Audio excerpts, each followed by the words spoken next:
प्यार, बगावत, शादी, धोखा और फिर कत्ल।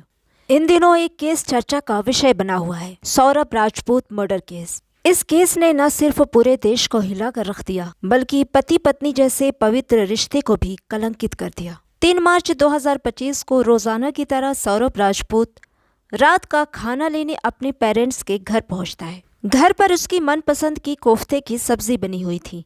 उसने माँ से खाना पैक कराया और अपने किराए के मकान में आ गया, जहां वो अपनी पत्नी मुस्कान और बेटी पीहू के साथ रहता था।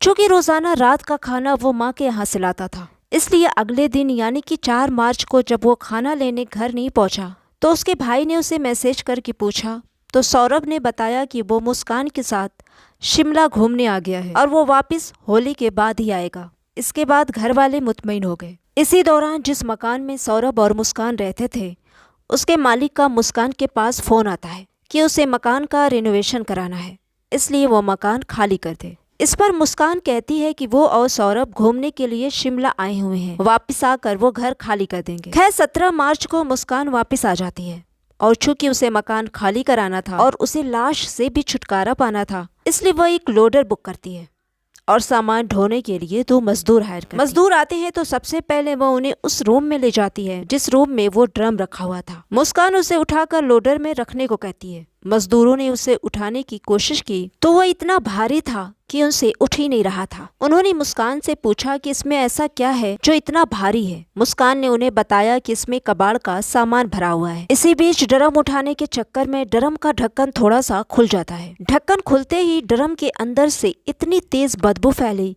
कि सांस लेना दुश्वार हो गया। बदबू इतनी तेज थी कि मजदूर ड्रम ऐसे ही छोड़कर वापस चले गए। ये देखकर मुस्कान घबरा जाती है कि कहीं उसका राज फाश न हो जाए। इसी घबराहट में उसने अपनी माँ को फोन किया और माँ से बातें करने लगी।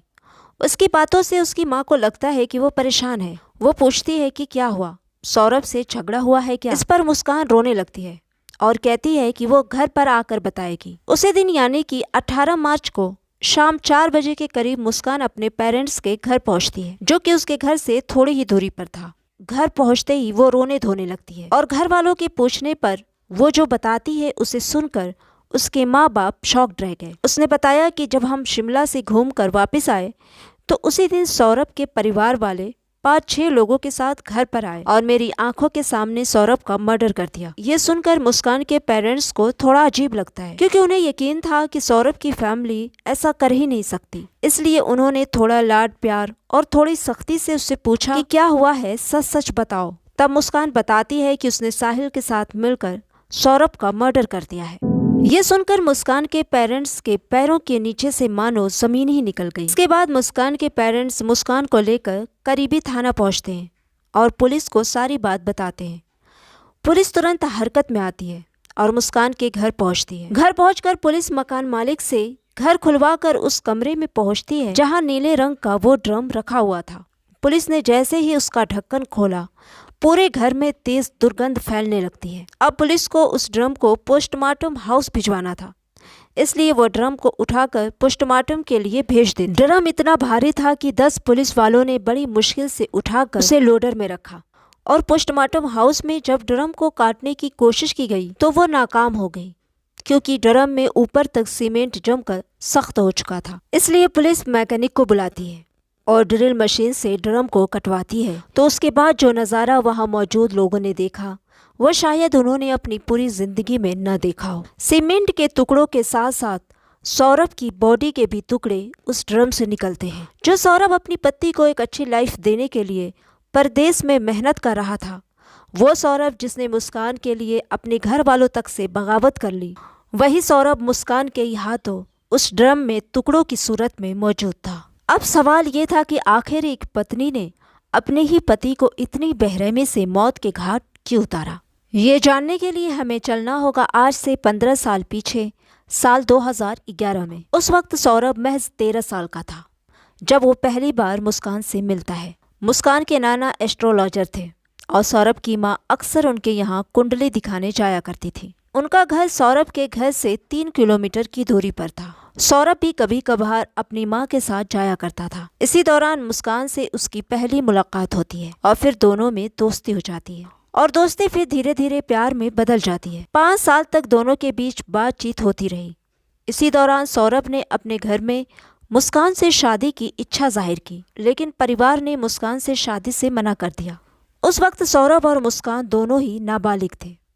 सौरभ ने 12वीं के बाद मर्चेंट नेवी का कोर्स किया और जॉब के लिए अप्लाई करने लगा। दूसरी तरफ मुस्कान से भी उसकी मुलाकात और बातचीत का सिलसिला जारी था। इसी दौरान सौरभ को लंदन बेस्ड एक कंपनी के शिप में जॉब मिल गई। इस दौरान वो घर वालों पर मुस्कान से शादी का दबाव भी बनाता रहा, लेकिन घर वाले किसी सूरत मुस्कान से शादी के लिए तैयार नहीं थे। इसके बाद सौरभ एक ऐसा कदम उठाता है जो उसकी जिंदगी की सबसे बड़ी गलती साबित होने वाली थी। सौरभ राजपूत सन 2016 में मुस्कान के साथ भागकर कोर्ट मैरिज कर लेता है। शादी के बाद करीब 1 साल तक वो दोनों सौरभ के घर पर ही रहे।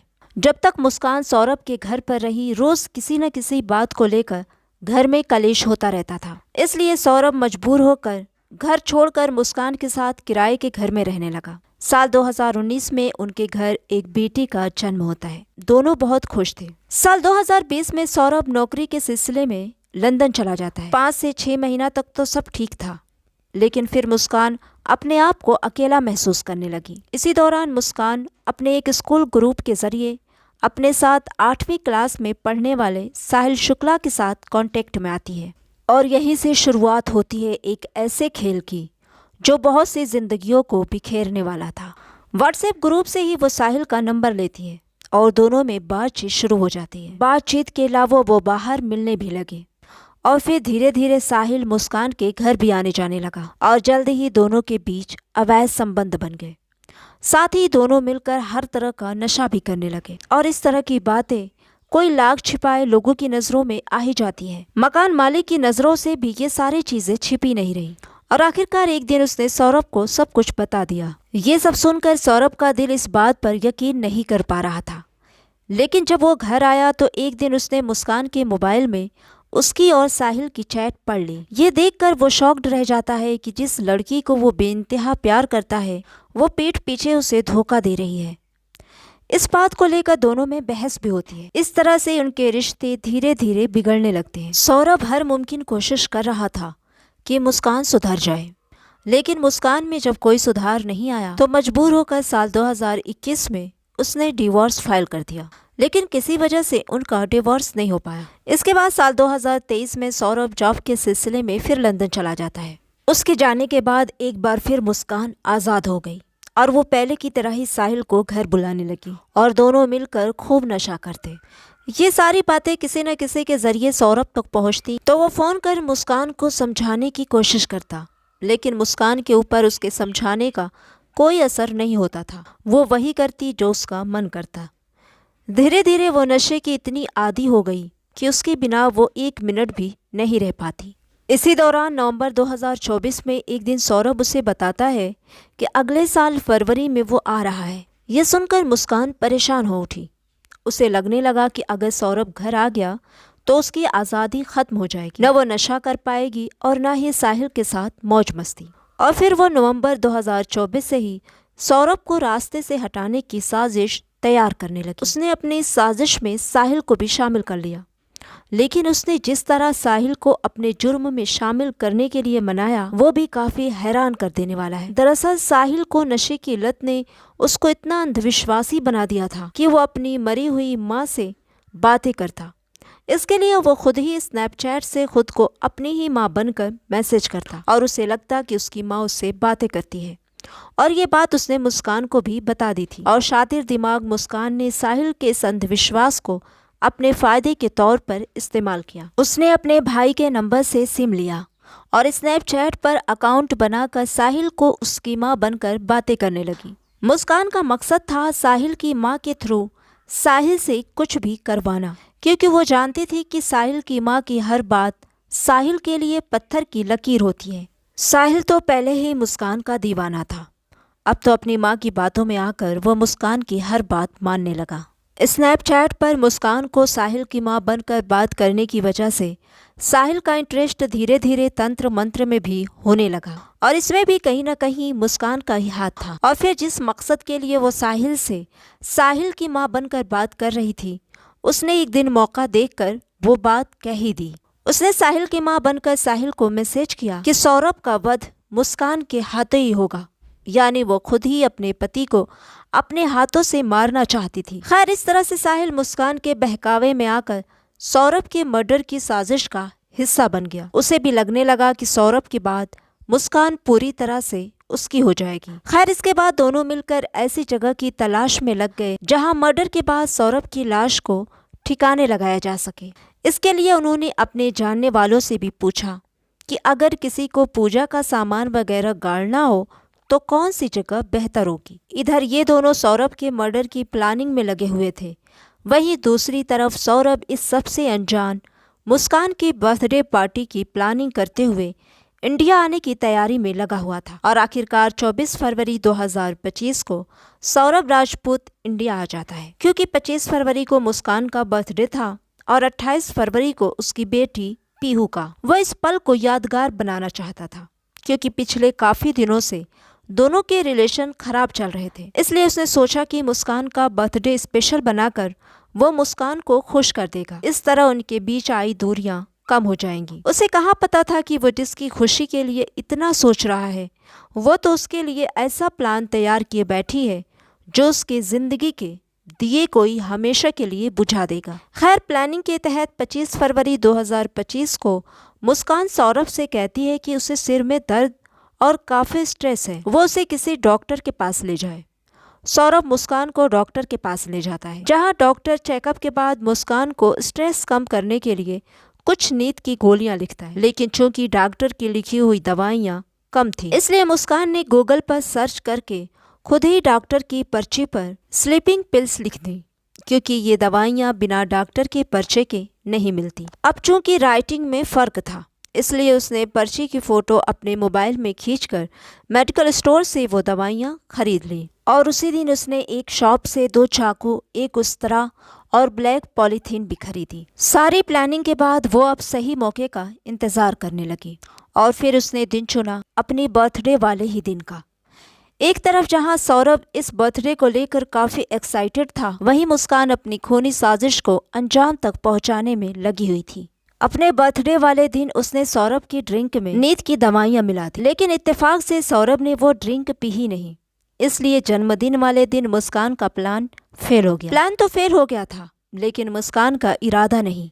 इसके बाद उसने अब दिन चुना 3 मार्च का, क्योंकि 3 मार्च को उसकी बेटी पीहू के एग्जाम खत्म हो रहे थे। उसने सोचा कि पीहू को अपनी माँ के घर छोड़कर वो अपनी साजिश को अच्छे से अंजाम दे पाएगी। और फिर आता है 3 मार्च 2025 का वो दिन। मुस्कान पीहू को अपनी माँ के घर छोड़ देती है, ये कहकर कि कल वो और सौरभ शिमला घूमने के लिए जाएंगे, और चूंकि वहाँ सर्दी है इसलिए पीहू को वो साथ नहीं ले जा रहे। खैर, 3 मार्च की रात को रोजाना की तरह सौरभ अपने घर से खाना लाता है।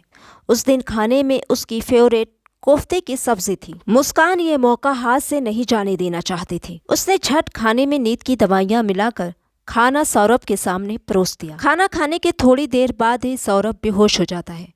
सौरभ के बेहोश होते ही मुस्कान साहिल को फोन कर घर बुला लेती है। साहिल के आते ही मुस्कान चाकू निकालकर साहिल को थमा देती है। साहिल चाकू मुस्कान के हाथ में वापस पकड़ाता है और कहता है कि पहला वार तुम इसके दिल में कर इसका वध करोगी। इसके बाद मुस्कान ने खंजर पकड़ा और उसके हाथ के ऊपर साहिल ने अपना भी हाथ रखा और दोनों ने मिलकर सीधा सौरभ के दिल पर 3 बार लगातार वार किए। सौरभ का शरीर कुछ देर के लिए तड़पा और फिर वो हमेशा के लिए खामोश हो गया। इसके बाद उन्होंने सौरभ की डेड बॉडी के साथ वो किया जिसे बयां कर पाना भी मुश्किल है। खैर, हत्या के बाद अब बारी थी लाश को ठिकाने लगाने की। सबसे पहले उन्होंने लाश के टुकड़ों को एक सूटकेस में डालने की कोशिश की, लेकिन लाश सूटकेस में नहीं आ सकी। इसके बाद वो सुबह होने का इंतजार करने लगे। सुबह को जब शॉप वगैरह खुल गई तो मुस्कान मार्केट से एक नीले रंग का ड्रम ये कहकर खरीद लाई कि उसे इसमें गेहूं रखना है। इसके बाद उसने 2 बोरी सीमेंट भी खरीदा। सारी चीजें इकट्ठा करने के बाद साहिल ने पहले उस ड्रम में सीमेंट का घोल बनाया और फिर सौरभ के बॉडी पार्ट को उसमें डालकर ड्रम को बंद कर दिया। उसके बाद मुस्कान ने ऑनलाइन ब्लीच मंगवाकर उससे पूरे घर की अच्छे से सफाई कर दी ताकि कोई सबूत न रहे। कहने को तो वो नशे में थे, लेकिन जिस तरह से उन्होंने इस पूरी घटना को अंजाम दिया था वो कोई शातिर दिमाग ही कर सकता है।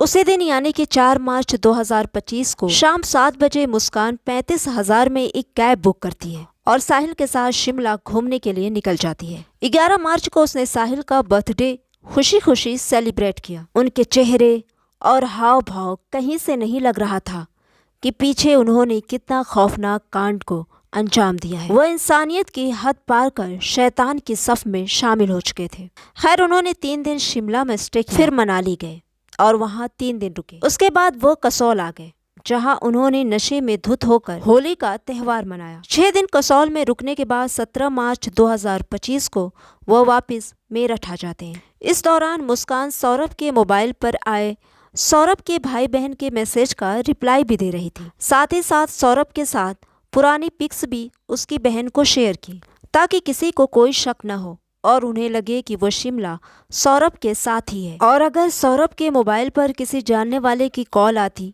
तो वो कॉल कट कर उसे मैसेज कर देती, जिससे लोगों को लगे कि सौरभ बिजी है, इसलिए कॉल रिसीव नहीं कर रहा। वो सौरभ का मोबाइल हर जगह अपने साथ रखती, ताकि बाई चांस अगर कोई लोकेशन भी ट्रेस करता तो उसे यही लगता कि सौरभ मुस्कान के साथ ही है। मुस्कान बड़े ही शातिराना तरीके से एक एक कदम फूंक के रख रही थी। बस बची थी आखिरी कड़ी। अगर उसमें भी मुस्कान को कामयाबी मिल जाती तो शायद सालों तक लोगों को पता ही नहीं चलता कि सौरभ अब इस दुनिया में नहीं है, क्योंकि सौरभ के घर वाले सौरभ से ज्यादा कांटेक्ट नहीं रखते थे। मुस्कान का आगे का प्लान ये था कि वो मेरठ वापस जाकर सबको यही बता देती कि सौरभ मनाली से ही वापस लंदन चला गया है, और वो खामोशी से ड्रम को कहीं ठिकाने लगा देती। लेकिन बदकिस्मती से ऐसा हुआ नहीं, क्योंकि कहते हैं ना कि कत्ल कभी नहीं छिपता, और कातिल चाहे लाख शातिर हो, कभी न कभी उसका सच दुनिया के सामने आ ही जाता है। मुस्कान और साहिल के साथ भी ऐसा ही हुआ। आज वो दोनों ही सलाखों के पीछे हैं और पुलिस की पूरी कोशिश है कि वो कोर्ट में दोनों के खिलाफ मजबूत एविडेंस पेश कर सके। इसके लिए पुलिस ने मोबाइल लोकेशन का नक्शा तैयार कर केस डायरी का हिस्सा बनाया है। लोकेशन के जरिए दिखाया गया है कि हत्या वाली रात और दिन को साहिल मुस्कान कहां कहां गए थे। साथ ही दोनों के मोबाइल का डाटा रिकवर करने के लिए फॉरेंसिक लैब भेजा गया है। स्नैपचैट पर दोनों की बातचीत को भी केस डायरी का हिस्सा बनाया जाएगा। फिलहाल तो दोनों अभी तक पुलिस रिमांड पर है। अब देखना ये होगा कि कोर्ट आने वाले वक्त में इनके लिए क्या सजा मुअय्यन करता है। तो सावधान रहें, सतर्क रहें, अपनी फैमिली वालों के साथ खुश रहें, उनका ख्याल रखें। मिलती हूँ जल्द ही एक नई क्राइम स्टोरी के साथ। तब तक के लिए बाय बाय, टेक केयर।